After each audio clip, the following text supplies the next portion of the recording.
우리 지역은 신도시다 보니까 아무래도 인구 이동이 다른 지역에 비해서 조금 잦은 편이죠.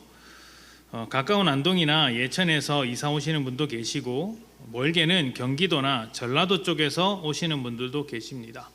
우리 교회 성도님들을 이렇게 생각해 봐도 참 다양한 곳에서 다양한 모습으로 살다가 오셨구나라는 생각이 듭니다.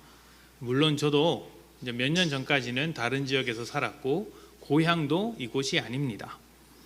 이사를 오게 되면 아무래도 이제 그리스도인들은 교회를 찾게 됩니다. 안동이나 예천 이렇게 그래도 좀 가까운 곳에 계신 분들은 갈 만한 거리이기 때문에 매주 지역을 뛰어넘어서 교회로 가는 경우가 있지만 사실 그게 쉬운 일은 아니죠. 짧게는 30분, 길게는 1시간 정도에 되는 거리를 매주 왔다 갔다 하고, 또 매주뿐만 아니라 주중에 모임이 있을 때, 예배가 있을 때 왔다 갔다 하는 것은 교회를 웬만하게 사랑해서는 할 수 없는 일이고, 또 예배에 대한 간절함이 없이는 할 수 없는 일이라고 생각을 합니다. 그렇게 왔다 갔다 하시면서 교회를 가시는 분들이 참 대견스럽고 훌륭하다고 생각이 됩니다. 그런데 그렇게 다니시는 분도 계시지만 또 사정에 따라서 갈 수 없는 형편이라서 기존의 교회를 떠날 수밖에 없는 성도님들은 새로운 지역에서 새로운 교회를 찾게 됩니다. 기왕이면 내 삶의 은혜가 되는, 메마른 삶을 회복시켜주고 하나님과의 관계를 더 풍성하게 만들어줄 수 있는 그런 도움을 주는 교회를 찾고 싶은 것이 모든 성도님들의 마음이지 않을까 생각을 해봅니다. 어떤 교회가 좋은 교회냐 나쁜 교회냐 이렇게 따지기란 참 어렵습니다. 성경적인 관점에서 볼 때 좋은 교회 나쁜 교회는 없는 것이죠. 모든 교회가 하나님의 손안에 있는 교회이기 때문에 조금 더 성숙한 성도들이 모여있는 교회, 조금 더 연약한 성도들이 모여있는 교회는 있을지언정 그것이 좋다 나쁘다를 결정할 수 있는 이유는 안 됩니다. 모두 하나님의 손안에서 있기 때문이죠. 하지만 교회를 통해 더 성장하고 은혜 안에 살고자 하는 성도들의 간절한 바람도 있는 것이기 때문에 교회를 결정함에 있어서 조금 더 신중해야 하는 것은 사실입니다. 제가 목회를 하면서 이제 가끔씩 교회 방문하시는 분들이 있습니다. 방문하셔서 이제 들어오시면 이제 이곳에서 이제 조용히 기도하시고, 그리고 나서는 교회를 두리번 살핍니다. 예배실은 어떻게 되어 있는지, 저기 방이 있는데 방엔 무엇가 있는지 두리번 살피면은 제가 사무실에 있다가 슬쩍 나옵니다. 나와서 이제 붙잡고 이야기를 하죠. 이야기를 나눠보면 대부분 비슷한 이야기를 하십니다. 이곳에 새로 이사를 왔고 이제 기존에 다니던 교회를 나갈 수가 없는 형편이라서 새롭게 교회를 찾고 있다. 그러면 등록하면 되지 않습니까? 그런데 저한테 그렇게 등록하겠다는 말을 하지 않고 어느 교회가 좋은 교회입니까를 묻는 거예요. 뭐 하자는 건지 모르겠어요. 우리 교회 와서 왜 그걸 묻는지 모르겠습니다. 제가 좀 난감합니다. 그래서 마음 같아서는 당연히 우리 교회 오시라 이렇게 말하고 싶겠죠. 저한테 묻는데 옆에 교회 가십시오 이렇게 말하는 것도 좀 웃기지 않습니까?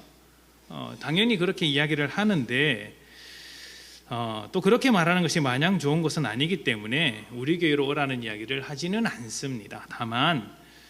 다만 이제 잘 결정하시라, 그리고 그 결정을 어떻게 해야 되는지에 대해서 이야기를 할 뿐이죠. 교회를 결정하는 문제는 성도 자신이 하나님 앞에서 기도하면서 결정해야 하는 문제이지 남의 손에 이리저리 이끌려와야 하는 것은 아닙니다.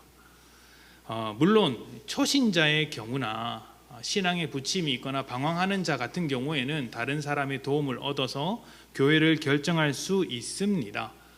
늘 말씀드리지만 신앙이라는 것은 법이 아니기 때문에 사람의 형편과 상태를 모두 고려해서 이렇게 신앙이라는 것을 이제 신앙생활을 해야 하죠. 그러나 기본은 있습니다. 그 기본에 따라서 교회를 결정해야 하는 것이죠. 교회는 이제 공동체가 되는 것입니다. 예수님의 몸된 공동체로서 서로 헌신하기 위하여 연합하는 것이 교회이기 때문에 적어도 본인이 믿음을 가지고 결정해야 하는 부분이 있습니다. 이런 고민 없이 남의 손에 이끌려서 교회를 선택하는 것이 전부라면 그때부터는 교회를 쇼핑하게 됩니다. 쇼핑하듯이 교회를 선택하는 것이죠. 우리가 마트에서 물건 살 때 뭘 따집니까? 영양 성분을 따지고, 값이 얼마나 비싸냐 싸냐를 따지고, 1+1인지를 따지고, 나에게 제공되는 서비스가 얼마나 훌륭한지를 따지지 않습니까?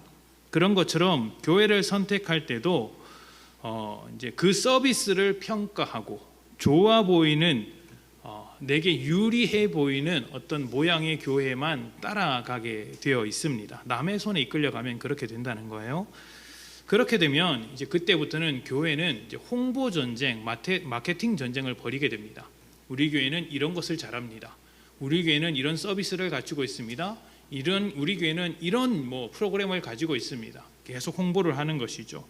그렇게 되면은요, 끝끝내 이제 규모와 숫자를 따라갈 수밖에 없습니다. 아무래도 규모 있는 교회, 숫자가 많은 교회가 그런 프로그램들을 많이 가지고 있지 않겠습니까?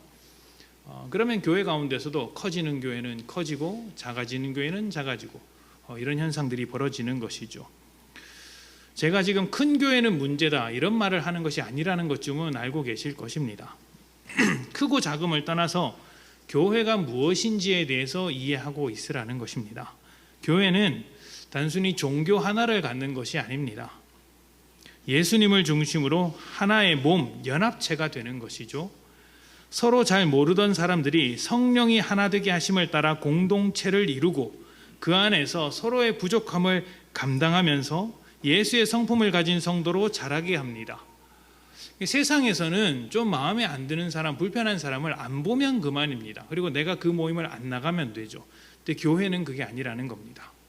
성령이 하나 되게 하신 것을 기억하고 우리가 가정 안에서 함부로 헤어질 수 없듯이 교회라는 곳에서도 내가 하나님께서 하나 되게 하신 것을 기억하며 그 안에서 믿음으로 감당해 주는 것이죠. 물론 그 감당의 크기가 어려워서 큰 상처를 입고 교회를 벗어날 수도 있습니다. 말씀드렸다시피 교회는 법이 아니고, 신앙은 법이 아니고 언제나 그 사람의 상태와 상황을 보고 판단을 하는 것이기 때문에 절대적이라고 말할 수는 없으나, 우리가 이 교회로 뭉쳤다면, 모이게 되었다면 이 교회를 향하신 하나님의 뜻을 함께 품고 있어야 하는 것은 사실입니다. 그러니까 교회라는 것은 사랑으로 역사하는 하나님의 나라를 오늘 우리의 현실 가운데 만들어낼 수 있는 공동체여야 한다. 이 말씀을 꼭 드리고 싶은 것이죠. 그래서 저는 교회를 찾아오는 이제 우리 교회 성도님이 아닌 분들에게 우리 교회에 오라고 말씀하지는 않습니다. 오겠다고 하는 사람은 오십시오 하죠. 근데 지금 앞에서 말씀드린 것처럼 떠보듯이 어느 교회에 갈까요? 이렇게 물어보는 사람들한테는 살짝 좀 괘씸하기도 하고 농담입니다. 괘씸하지 않습니다. 이제 제가 그 부분을 결정해서는 안 된다고 생각을 하기 때문에 좋은 교회를 찾으라는 정도만 이야기를 합니다. 그러면 이제 내심 내가 여러분을 돕겠습니다. 우리 교회로 오십시오. 이렇게 초대하기를 바랬던 분도 계시겠죠. 이제 그런 분들은 좀 섭섭한 얼굴과 눈빛을 띠고 이제 돌아가십니다. 그리고 다른 교회 등록하시더라고요. 제가 알고 있습니다. 자, 제가 그런 분들에게 뭐라고 이제 말씀을 드리냐면, 제가 드릴 수 있는 최선의 말은 이제 이것입니다. 우리 교회로 오라기보다는 건강한 교회를 찾아가십시오. 이렇게 이야기를 합니다. 건강한 교회를 찾아가십시오. 그게 제가 드릴 수 있는 최선의 말이죠. 그리고 우리 교회가 건강한 교회가 될 수 있기 위하여 최선을 다해서 사역하고 여러분도 그렇게 해야겠죠. 자, 그렇다면 건강한 교회는 어떻게 찾을 수 있을까요? 이게 핵심이죠. 건강한 교회를 찾아야 한다면 건강한 교회는 어떻게 찾을 수 있는가? 아마 모든 성도들이 자기가 속한 교회를 사랑하면서 건강하다라고 말할 것입니다. 어느 조사에 따르면 좀 오래된 조사인데 이제 교회 다니는 성도님들 조사를 해보면 그 교회 성도 중에 80%는 그 교회에 만족을 한다고 합니다.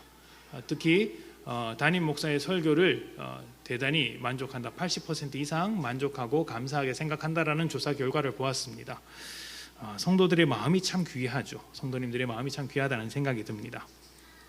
그러니까 자기가 속한 교회가 다 건강하다고 말하는 이런 현실 속에서 또 이단들도 자기네들은 건강하다고 이야기를 합니다. 이단들도. 자, 그런 가운데서 어떻게 해야, 무엇을 보아야 건강한 교회임을 분별할 수 있을까요? 또 우리는 교회 공동체로서 건강한 교회를 만들기 위해서 어떤 모습을 모델로 삼아야 할까요? 오늘 말씀을 통해서 건강한 교회로 살게 하는 그 은혜가 무엇인지, 또 우리 교회가 건강한 교회가 되기 위해서 어떻게 해야 하는지 함께 나누는 시간이기를 소망합니다. 자, 우리가 읽은 말씀은 골로새서입니다. 골로새서는 골로새 교회에게 쓴 바울의 편지입니다.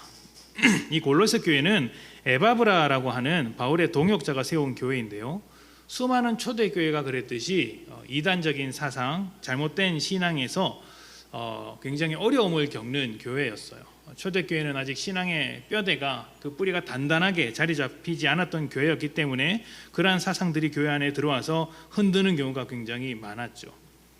잠깐 샛길로 빠지자면, 초대교회가 잘못된 이단적 사상 때문에 고생을 했다면, 지금 현대교회는 이단적 사상에 대해서는 철저히 싸우고 있으나 세상의 지배 원리에 대해서는 너무 약한 모습을 보여주지 않나라는 생각이 듭니다. 예를 들면 우리나라는 법치주의 국가이고요, 민주주의 국가이고 또 자본주의에 따라 살고 있는 국가입니다. 그러다 보니 여러 교회와 성도들도 법을 먼저 따지는 경우가 많습니다. 교회 정관이 어떻게 되냐, 무슨 총회 법이 어떻게 되냐, 교회 법이 어떻게 되냐, 법을 따지고 있는 것이죠. 또 민주적인 절차가 최고라고 생각하는 이 국가 안에서 살다 보니까 이제 언제든지 성도들의 어떤 그 요구가 최선이다라는 생각을 갖기도 합니다. 성도들이 뜻을 모으면 또 다른 누군가, 목회자라든지 아니면 어떤 직분자의 생각을 얼마든지 꺾을 수 있다라고도 생각하는 경우가 있죠. 또 자본을 중요하게 생각하는 시대 속에서 살고 있다 보니 교회 일을 할 때도 반드시 돈이 필요하다, 이런 생각을 가지고 있는 경우도 참 많이 있습니다. 세상에서 살기 때문에 세상의 여러 원리들을 완전히 무시하고 살 수는 없겠지만, 교회는, 적어도 교회는 세상의 여러 가지 원리보다 더욱 앞서는 원리가 있다는 것을 기억해야 합니다. 그것이 무엇일까요? 하나님의 원리이고 사랑의 원리이며 은혜의 원리입니다. 그래서 법을 따지기 이전에 우리는 은혜를 먼저 내세워야 합니다. 민주적인 절차를 따지기 전에 하나님의 뜻이 무엇인지 분별해야 하죠. 그리고 자본을 생각하기보다 이것이 하나님의 원리에 맞는지에 대해서 고민해 봐야 합니다. 그게 사랑의 원리에 맞는지를 고민해 봐야 합니다. 그게 교회가 세상과 다른 점이죠. 원수를 사랑하라는 말씀과 굉장히 잘 어울리는 원리인데, 우리 교회를 포함해서 수많은 교회들이 과연 하나님의 원리에 익숙한 채 살아가고 있는지, 세상의 원리에 익숙해져 있는지 한번 따져보면서 생각해 봐야 할 것입니다. 바라기는 우리 교회는 세상의 원리보다 하나님의 원리를 더 중요하게 생각하는 교회가 되기를 소망합니다. 자, 골로새 교회, 이게 골로새 교회인데 발음이 어려워요. 저는 이런 게 어렵더라고요. 골로새 교회.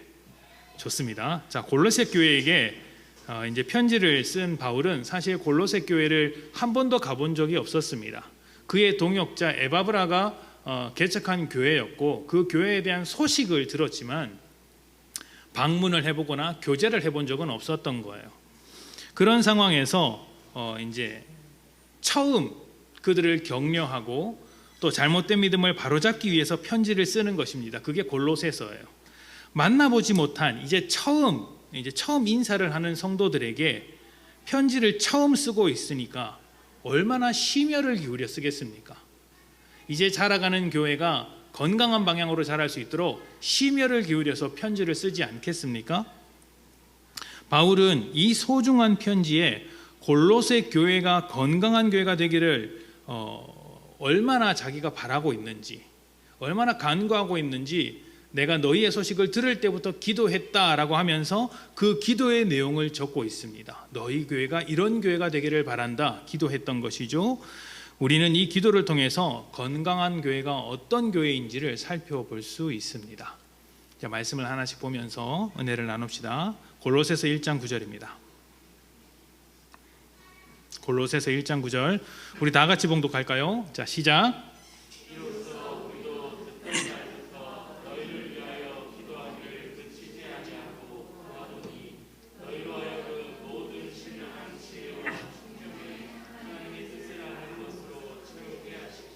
아멘. 자, 이로써 우리로 듣던 날부터 너희를 위하여 기도하기를 그치지 아니하고 구하노니. 그러니까 골로새 교회가 모여서 이제 교회 공동체로서 출발을 했다라는 소식을 바울이 듣게 되자 그때로부터 기도로 동역을 합니다. 내가 기도로 너희를 돕고 있다. 기도로서 한 교회 공동체를 이루고 있다. 내가 보지는 못했으나 너희가 건강한 교회가 자랄 수 있도록 끊임없이 기도했다. 이렇게 말을 하죠. 그 기도의 첫 번째 제목이 무엇이었습니까? 너희로 하여금 모든 신령한 지혜와 총명에 하나님의 뜻을 아는 것으로 채우게 하시고 너희에게 하나님의 은혜, 하나님의 뜻을 아는 지혜가 가득했으면 좋겠다. 하나님의 뜻을 아는 것이 너희에게 풍성해졌으면 좋겠다. 이것이 첫 번째 기도 제목이었어요. 자, 그렇다면 건강한 교회란 어떤 교회일까요? 하나님의 뜻을 아는 교회입니다. 하나님의 뜻을 아는 교회. 건강한 성도는 어떤 성도일까요? 하나님의 뜻을 아는 성도. 여기서 하나님의 뜻이라는 것은 여러분 한 사람 한 사람 개별적으로 주어지는 뜻이라고 볼 수 있는 것은 아닙니다. 이제 개별적으로 주어진 뜻이 아니라 전 인류를 대상으로 품으신 하나님의 구원 계획과 그 의미, 내용들이라고 말할 수 있습니다. 이것은 태초로부터 이어진 내용이었어요. 그러니까 하나님께서 창조할 때부터 가지고 있었던 생각이었습니다. 이 생각은 변함이 없었고 지금까지 우리에게 하나님의 뜻으로서 전해지고 있는 것이죠. 자, 갈라디아서 5장 12절부터 13절입니다. 태초로부터 이어진 말씀의 뜻, 그 하나님의 뜻이 무엇인지 한번 보도록 합시다. 갈라디아서 5장 12절부터 13절 다 같이 봉독해 볼까요? 시작.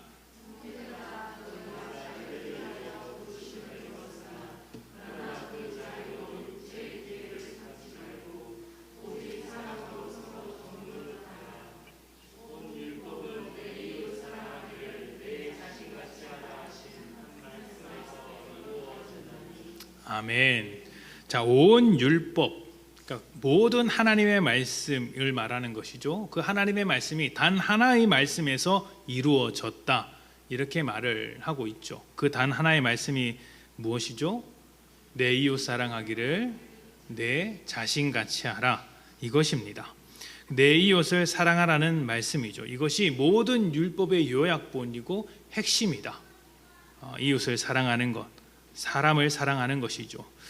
그런데 이 말씀이 사실 교회 공동체, 특히 사람과 사람 사이의 관계에 대해서 집중해서 말한 것이기 때문에 이웃 사랑하기를 내 자신같이 하라는 말씀만 되어 있지만 예수님은 조금 더 균형 잡힌 시각에서 이 말씀을 하신 적이 있습니다.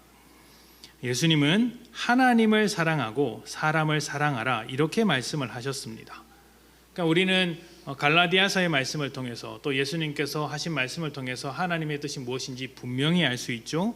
하나님의 뜻이 무엇입니까? 하나님을 사랑하고 사람을 사랑하는 것, 이것이 하나님의 뜻의 압축이라고 할 수 있겠죠. 구원이라는 게 무엇일까요? 구원. 하나님의 사랑을 잃어버린 죄인이 죄에게 속박되어서 그 비참한 삶을 살아갈 때 죄인을 위하여 대신 죽어주심으로 그 죄를 깨끗하게 해주신 것을 구원이라고 말하지 않습니까? 잃어버렸던 하나님의 사랑을 회복하게 하는 것이 구원입니다. 하나님의 뜻이 사랑 가운데 있기 때문에 모든 사람이 구원을 얻고 하나님의 사랑받는 자녀로 살게 하는 것도 하나님의 뜻입니다. 하나님의 뜻이 사랑 가운데 있기 때문에 하나님과 깊이 교제하며 사랑하는 마음으로 예배하는 것이 하나님의 뜻입니다. 그리고 그 사랑이 확장되어서 하나님을 향한 사랑이 확장되어서 하나님께서 사랑하시는 사람을 나도 사랑하는 것, 모든 사람과의 관계가 사랑으로 단단해지는 것도 하나님의 뜻이라고 할 수 있죠. 우리가 읽은 갈라디아서 5장 말씀도 그것을 굉장히 강조하고 있습니다. 11절에 뭐라고 이야기를 합니까? 12절에 형제들아 너희가 자유를 위하여 부르심을 입었으나 너희가 자유해졌으나 그 자유로 무엇을 합니까? 육체의 기회를 삼지 말고 사랑의 종노릇을 하라. 종이 되라. 이렇게 이야기를 합니다. 자유로 부름을 받았는데 그 자유를 가지고 쓸데없는 거 하지 말고 하나님의 뜻을 따라 살되 서로 종노릇을 해라. 하나님의 모든 말씀은 바로 너희가 서로 사랑하는 것에 다 이제 압축되어 있다. 이렇게 이야기를 하고 있는 것이죠. 우리의 자유를 하나님의 뜻대로 사용해야 한다는 것에 동의한다면 우리는 서로 사랑해야 합니다. 그게 하나님의 뜻입니다. 하나님을 사랑하고 사람을 사랑하는 것. 이렇게 하나님의 뜻을 알게 되었다면 그 다음에는 어떻게 해야 합니까? 너무 당연하죠. 뜻을 알았다면 그 뜻을 아는 대로 살아가는 것이겠죠. 그래서 바울이 이렇게 기도를 합니다. 골로새서 1장 10절입니다. 다 같이 봉독합니다. 1장 10절입니다. 시작.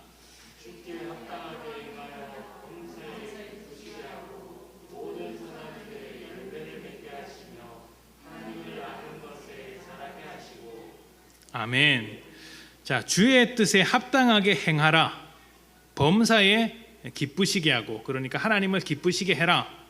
모든 선한 일에 열매를 맺으라.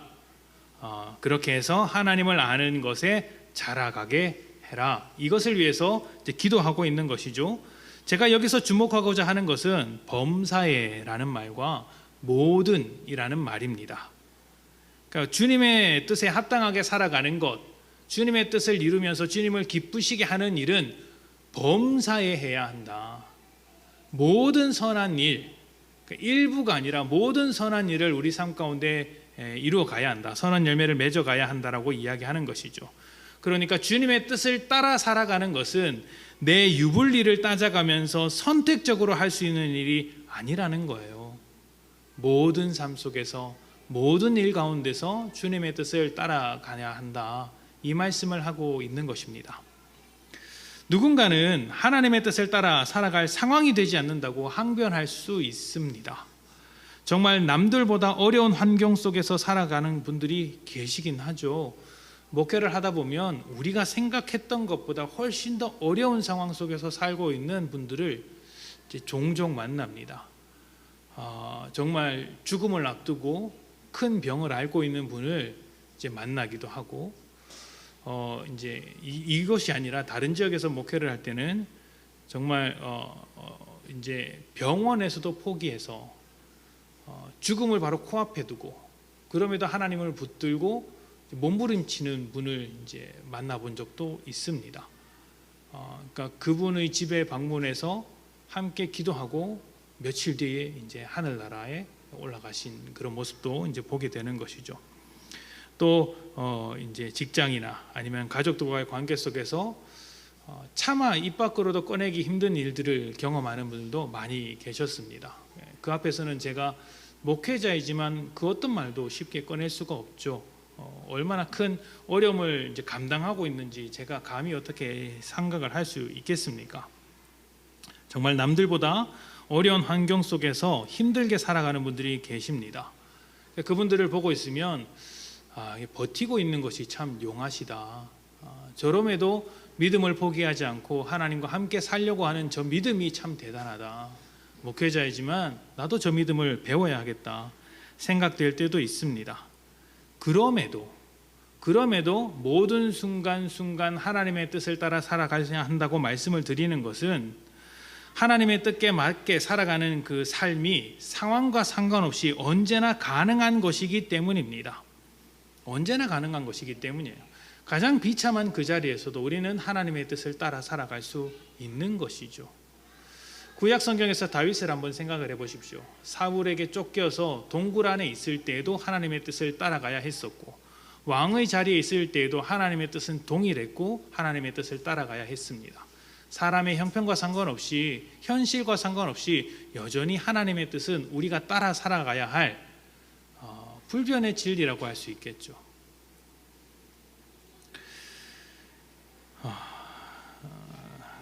우리가 하나님의 뜻을 진정으로 우리를 복되게 하는 뜻이라고 신뢰를 한다면 더 복된 인생이 되기 위해서라도 하나님의 뜻을 쫓아갈 것이 분명합니다.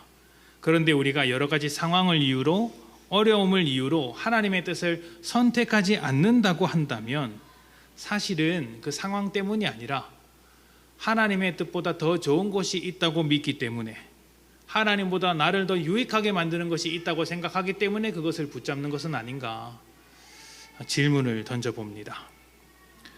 그렇게 어렵고 힘들고 이겨낼 수 없을 것 같은 상황 속에서 하나님의 뜻을 쫓아가야 할 때 우리에게 필요한 것은 무엇일까요? 바울의 기도를 한번 보십시오. 11절입니다.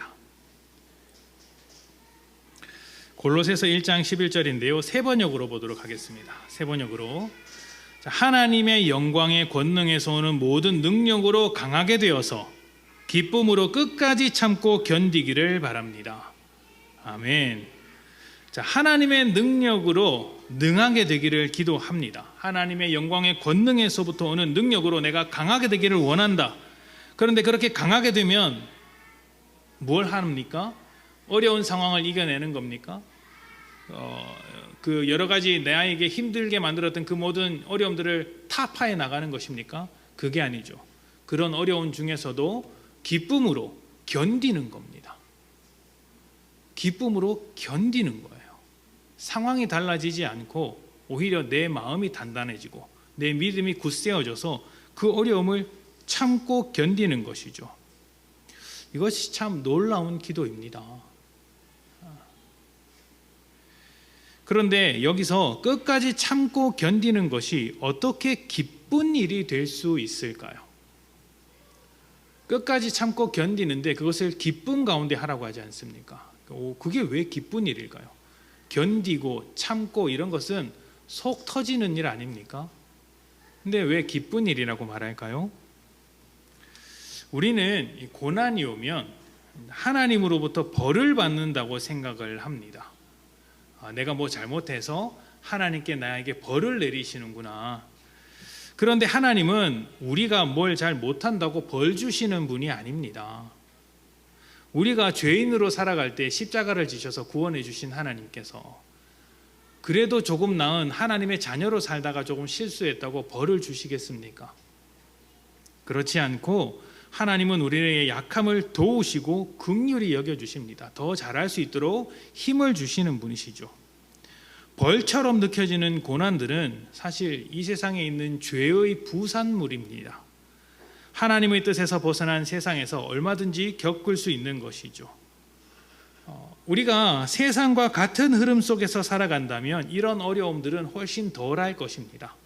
안 믿는 사람들을 한번 보십시오. 믿는 사람보다 훨씬 편하게 사는 사람들이 많지 않습니까? 별로 고민도 하지 않고 그냥 세상을 따라서 편한 대로 살아갑니다. 확실히 믿는 자들보다 조금 더 편하게 사는 측면이 있는 것 같습니다. 왜 그러냐면 세상의 흐름과 같은 방향이라서 그렇습니다. 세상이 흘러가는 대로 똑같이 흘러가기 때문에 힘들지 않죠. 우리가 노를 젓더라도 물살이 흘러가는 방향으로 노를 저으면 편하지 않습니까? 힘을 들이지 않아도 배가 잘 나아갑니다. 근데 그리스도인들은 어떤 사람들이냐면 그 물살이 흘러가는 반대 방향으로 노를 젓는 사람들이라는 거예요. 세상의 흐름에 역행하는 사람들입니다. 그러니까 어려울 수밖에 없죠.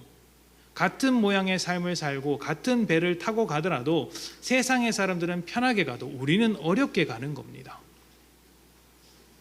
고난과 유혹에도 불구하고 세상에 동조하지 않고 끝까지 주님의 뜻을 쫓아가는 것이죠. 그것이 주님의 능력으로 끝까지 참고 견디라는 말씀 속에 담겨진 의미입니다. 그때 고난을 당하고 있는 것, 어려움을 당하고 있는 것이 우리가 예수님의 편에 서 있다는 아주 강력한 증거가 됩니다. 이 세상은 아래를 향해 흘러가면서 사단으로 계속 흘러가지만 우리는 하나님을 향하기 위해서 역행하는 그 세상 속에서 흘러가는 세상 속에서 역행하며 노를 짓고 있기 때문에 내가 믿음으로 살 때 고난이 찾아오면 이 고난은 내가 하나님의 편에 서 있기 때문에 당하는 고난이구나, 이렇게 받아들일 수 있게 되겠죠. 그러면 이게 기쁜 일이죠. 내가 하나님의 편이구나. 내가 궁극적으로 하나님의 승리를 얻게 되겠구나. 지금 잠깐은 어려울지 몰라도 이 잠깐의 순간을 넘어가면은 하나님께서 나를 회복시키겠구나, 승리하게 하시겠구나. 예수님의 십자가가 그런 것 아니었습니까?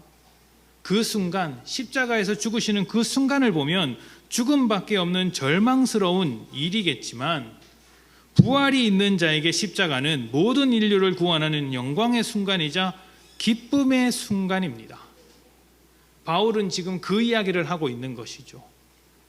하나님께서 주시는 영광으로 어려운 가운데서도 하나님의 뜻을 실천해라.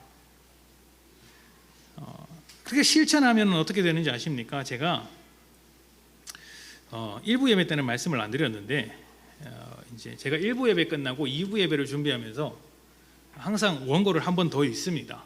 그러다가 뺄 건 빼고 넣을 건 넣는데, 이제 제가 몇몇 분 성도님들에게 여쭤보면 대부분 빼지 않고 늘어난다, 그래서 설교가 길어진다, 이렇게 진단을 해주시는 분이 계세요.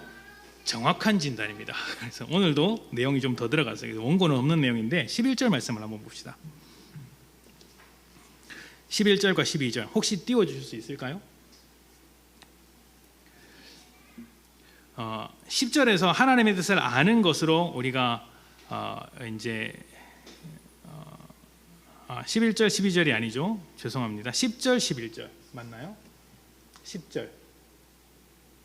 좋습니다. 10절. 자, 9절에서 우리가 하나님의 아는 것으로 우리가 지혜로 채워지게 되었습니다. 그것을 기도했죠. 그리고 그 다음에 어떻게 됩니까? 하나님의 뜻을 따라 살아가는 것이죠.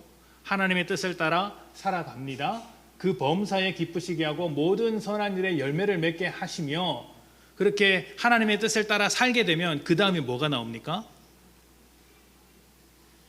읽어볼까요? 시작. 이거 글자가 안 보입니까? 열매를 맺게 하시며, 그 다음 시작. 하나님을 아는 것에 자라게 하시고. 아멘. 하나님을 아는 것에 자라게 하시고. 그러니까 하나님의 뜻을 내 마음속에 품고 있는 것으로 끝나는 것이 아니라 그것을 행하는 삶이 되었을 때 비로소 하나님의 뜻을 아는 것이 자라난다라고 이야기를 해요. 자라난다. 성장하는 믿음을 갖게 된다라는 것이죠. 그러니까 믿음을 머릿속으로만 가지고 있는 것이 아니라 자라가야 하는 것이죠. 이 자라감에 있어서 고난과 어려움이 있을지라도 포기하지 않아야 한다. 성장함에 있어서 계속해서 전진해야 한다. 이 말씀을 하고 있는 것입니다. 그리고 우리를 자라게 하시는 하나님께서 우리에게 그 능력을 허락하셔서 포기하지 않고 이 자라남을 이제 이루실 것이다. 말씀해주고 있는 것이죠. 이것은 소망이 다르기 때문에 할 수 있는 일입니다. 소망이 이 세상 가운데 있는 자들에게는 세상을 거슬러서 역행하는 삶이 납득되지 않습니다. 뭐하러 그렇게 고생을 해? 라고 이야기를 하죠. 그래서 믿지 않는 사람과 대화하면 이런 이야기 많이 듣지 않습니까?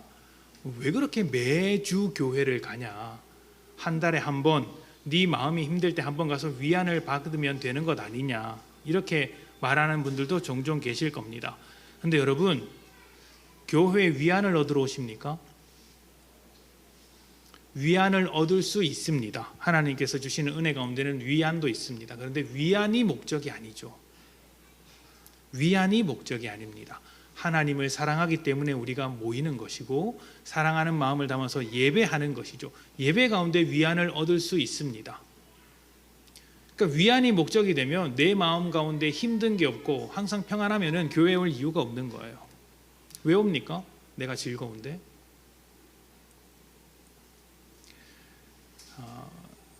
그러니까 세상에게 역행하는 교회이기 때문에 세상의 관점으로만 바라보면 교회를 다닐 이유가 하나도 없죠. 이 세상 가운데 교회가 점점 힘이 약해진다라고 이야기를 하죠. 어쩌면 이 부분에 있어서 걸리기 때문입니다. 교회도 세상의 흐름과 함께 가고 세상도 세상의 흐름과 함께 가다 보니 교회 다니는 것에 의미를 발견할 수 없는 것이죠. 우리가 어떻게 해야겠습니까?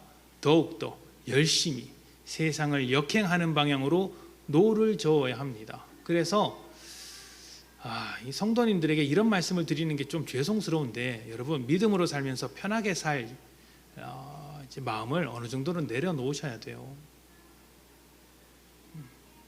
그렇다고 뭐 일부러 찾아가서 고생을 하라는 게 아니고, 믿음으로 살면서 찾아오는 고난을 감수할 생각을 하시라는 겁니다. 성경은 이야기하고 있지 않습니까? 십자가에는 영광만 있는 것이 아니라 고난이 있다. 예수 그리스도와 함께 가는 자는 예수께서 받아야 할 고난을 함께 받아야 한다. 그 다음에 영광이 있다라고 이야기를 하는 거예요. 영광만을 쫓는 것은 세상의 흐름과 같이 가는 것일 수가 있습니다. 우리의 소망은 다른 것이죠. 이러니까 설교가 길어집니다. 자, 제가 이런 생각을 했어요. 이제 자꾸 쓸데없는 이야기를 하는데요. 이제 어젯밤에 설교를 준비하면서 내심 그런 생각을 했습니다. 제가 오늘 휴가를 가는데 휴가를 가는 날도 설교를 길게 할 것인가? 근데 제가 준비하면서 내가 길게 할 수도 있겠구나 라는 생각이 들었는데 그 일이 현실이 되고 있습니다. 자, 그렇습니다. 그렇다는 거예요. 자, 골로새서 1장 12절 말씀을 봅시다. 아직 끝나지 않았습니다. 골로새서 1장 12절입니다. 이게 설교를 길게 한다는 것이 저한테만 부담인 것 같아요. 성도님들은 이제 크게 뭐 개의치 않고 이제 잘 들어주시고 은혜로웠다 이야기하시는데 괜히 제가 찔려하는 것 같죠? 근데 사실 저도 별로 불편하게 생각하지는 않습니다. 그냥 뭐 그렇게 이야기하는 거죠. 12절입니다. 함께 봉독할까요? 시작. 우리로 하여금 빛 가운데서 성도의 기업의 부분을 얻기에 합당하게 하신 아버지께 감사하게 하시기를 원하노라. 아멘. 자, 고난이 기쁨이 될 수 있는 것은 소망이 다르기 때문이고 그 소망이 이 세상에 있지 않기 때문이라는 말씀을 드렸습니다. 그래서 하나님께서 주시는 능력으로 고난 가운데서도 기쁨을 찾아갈 수 있는 것이죠. 왜요? 세상과 역행하느라 어려움을 겪고 있지만 이 어려움이 이것으로 끝나는 것이 아니라 우리가 끝내 나아갈 하나님 나라라는 그 놀라운 소망 가운데 있다. 이것을 알기 때문이죠. 바울의 지금 1장 12절에 있는 기도의 내용이 바로 그 내용입니다. 소망에 관해서 이야기를 하는 거예요. 자, 바울은 성도들이 받을 기업에 대해서 기도를 하고 있는데 이 기업이라는 것은 상속받는 것을 의미합니다. 기업 물을 자, 상속받을 자 이런 것이죠. 그러니까 부모의 재산을 자녀들이 물려받듯이 우리는 하나님의 자녀로서 하나님께 물려받는 것이 있다. 그것이 우리의 소망이다. 이렇게 말을 하는 것이죠. 무엇을 물려받을까요? 12절에 보면 이렇게 이야기를 합니다. 우리로 하여금 빛 가운데서 성도의 기업의 부분을 얻기에 합당하게 하셨다. 빛 가운데서 성도의 기업 부분을 얻게 하셨다. 여기서 빛 가운데라는 것은 빛의 나라, 빛의 영역을 말하는 것이에요. 빛의 나라 가운데 있는 것들을 우리가 상속받게 된다. 그러니까 빛의 나라라는 것은 결국 어둠과 반대된 하나님 나라가 아니겠습니까? 우리가 하나님께 물려받을 것은 세상의 어떤 것이 아니라 하나님 나라입니다. 우리의 소망이 하나님 나라에 있는 것이기 때문에 현실 속에서 어려움이 찾아오더라도 그 어려움이 하나님 나라에 속해 있다라는 우리의 소망을 더 확실하게 만들어준다는 거예요. 확실하게. 고난을 당하면 당할수록 세상 나라는 우리를 힘들게 하는구나. 힘들게 하는 것 보니 나는 세상 나라의 편이 아니라 하나님 나라의 편에 서 있구나. 우리가 세상 나라의 편에 서 있다면 같은 편인데 세상이 힘들게 할 이유가 무엇이 있겠습니까? 교회가 세상으로부터 반대를 당하면 당할수록 그것이 믿음 안에서 단단히 살아가면서 당하는 반대라면 기뻐해야 합니다.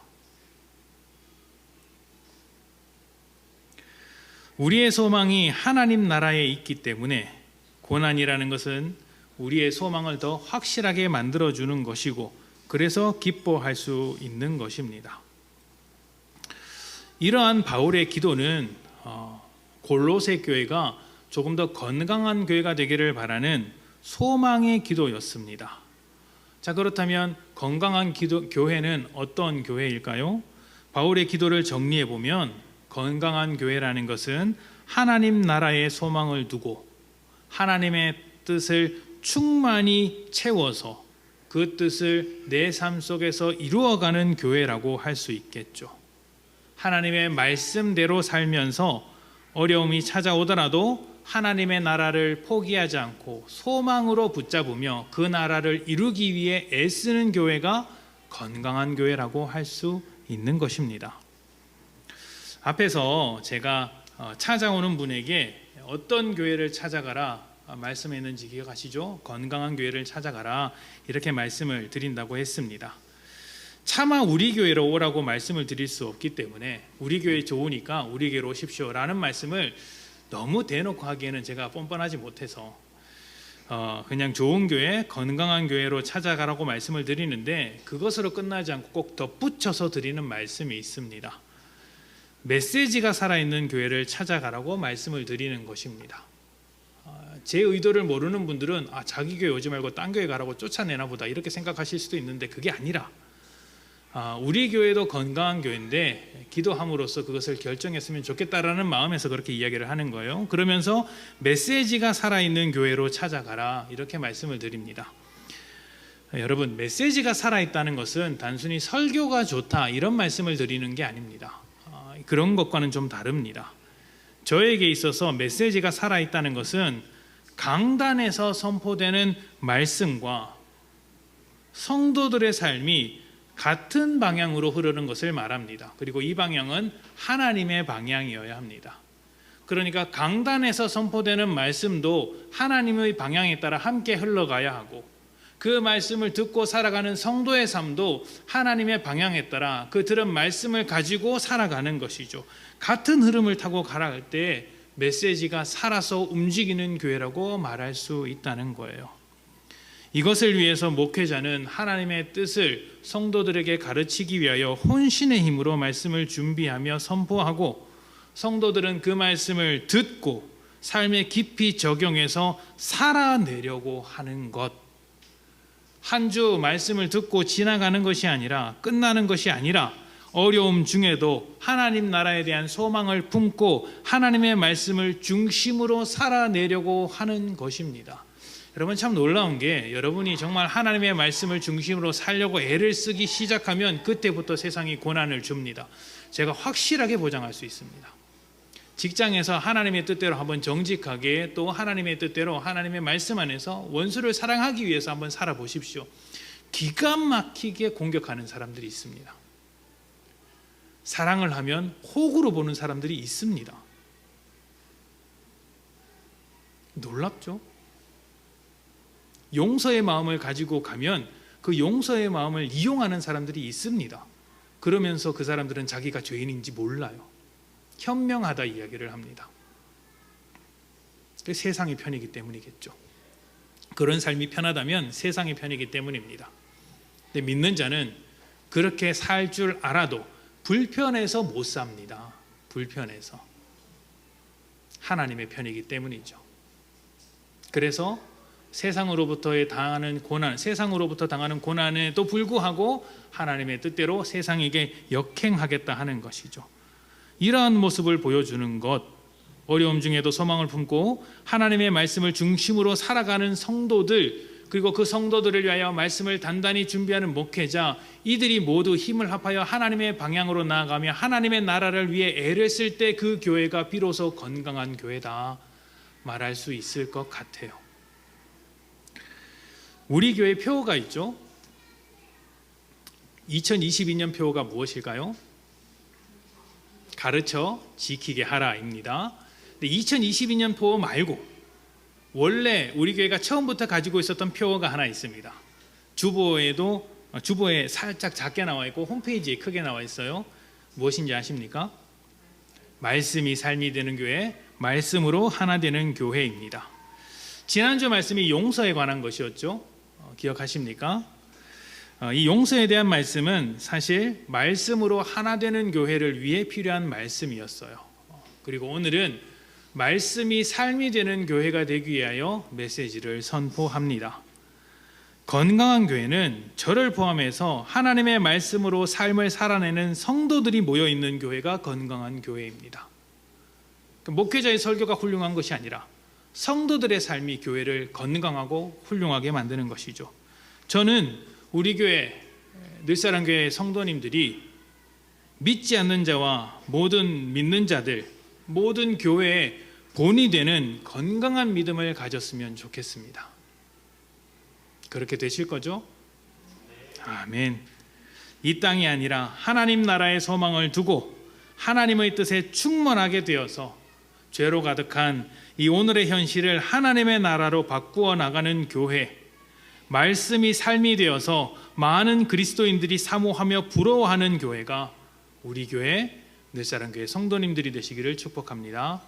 함께 기도합시다.